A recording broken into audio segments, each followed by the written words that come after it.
Hello, welcome back to the Wrestling Newsroom. I'm your host, All Things Wrestling, and today we're going to be looking at all the wrestling news from Thursday. We start with a very interesting story. A new report on SportsIllustrated.com has provided more details on Emma's release. Emma created some enemies within the writing staff, which was exasperated from when she voiced her opinion on Twitter. So the hashtag Give Emma a Chance rubbed some of the writing staff the wrong way. I didn't think it would, but damn. The door remains open for a return, but her exit from the company is viewed more as an addition by subtraction in the locker room. Why? Emma is so damn good. I miss Emma already.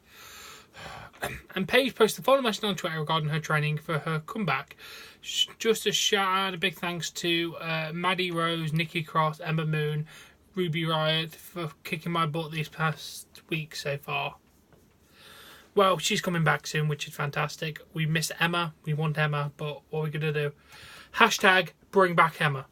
Do it on Twitter, please. Get Emma back. And then we go to a really amazing story. WWE announced the following rules for WarGames match set for NXT TakeOver November 18th. At WarGames in Houston, each group selects one member to start the bout inside the cage, while the remaining two members are locked in shark cage at the entranceway. After 5 minutes, the final two members from one team enter the match, giving that group a brief yet brutal advantage. So one team will get, after 5 minutes, will get all of the members in there, and then 3 minutes later the second team's members are released, and then followed by the final team's competitors following another 3-minute period. Once all 9 stars are inside the ruthless steel structure, the first competitor to pick up a pinfall or submission earns the victory for his side. Oof, that sounds good. Okay, so basically, 3 people start. After 5 minutes, the other two members of a team go in. Then after 3 minutes, the other two members of another team go in, and then 3 minutes later, the final 2 members go in, and then it's a pinfall or submission case. There's 2 rings surrounded by 1 steel cage, which is amazing. As you should know, but if you don't know, the teams are the Undisputed Era, Adam Cole, Kyle O'Reilly, Bobby Fish, the Authors of Pain, Akeem, Razor, and Roderick Strong versus NXT Tag Team Champion Sanity, Eric Young, Alexander Wolf, and Killian Dane.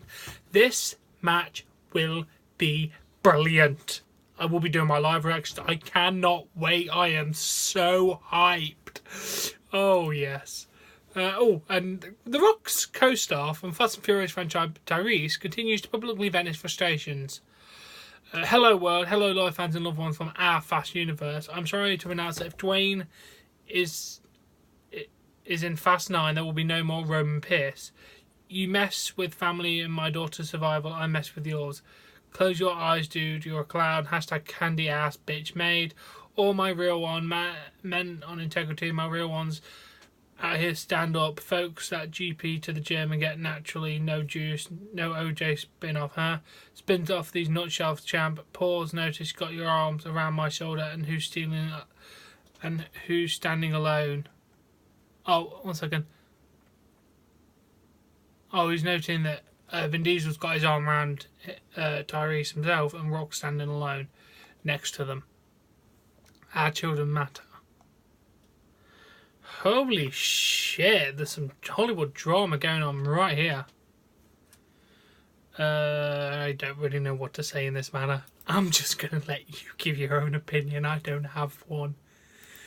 And then, cool note, at last night's WWE Live event in Glasgow, Scotland, Triple H appeared with Dean Ambrose and Seth Rollins wearing the Shield gear, teamed up against The Bar and Bray Wyatt, and did a triple threat power bomb spot with Rollins and Ambrose onto Cesaro. That sounds amazing.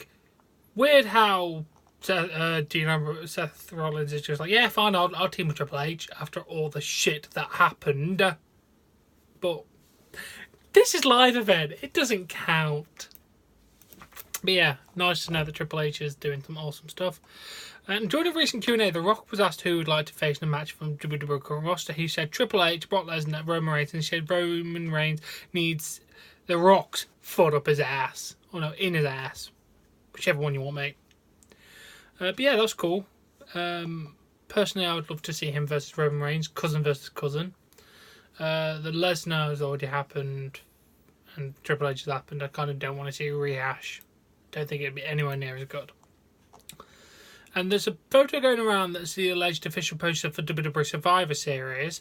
The image shows John Cena featured in the special guest referee slot of the main event of Brock Lesnar and Jinder Mahal. It's been heavily rumoured that he'll do it, and it will be the build to Jinder versus John Cena, where John Cena will probably win his 17th title and beat Ric Flair's record. But yeah, the picture actually does look amazing. Go look it up. It's on Superfan Smiles with a Z on Twitter. Go to it. Go check it out. And then we go to more names have been announced for the release of the contracts in Impact Wrestling. The company continues to cut costs. Marche Rocket, referee Brian Hebner. The company is planning to use Canadian referees for the next tapings. You fired Brian Hebner, Earl Hebner's son. At least it wasn't Earl Hebner. I don't think he's going anywhere. Referee Robert Moore, MJ Jenkins, a knockout who's hardly used. There's also reports that James Storm's deal with Impact expires in January 2018.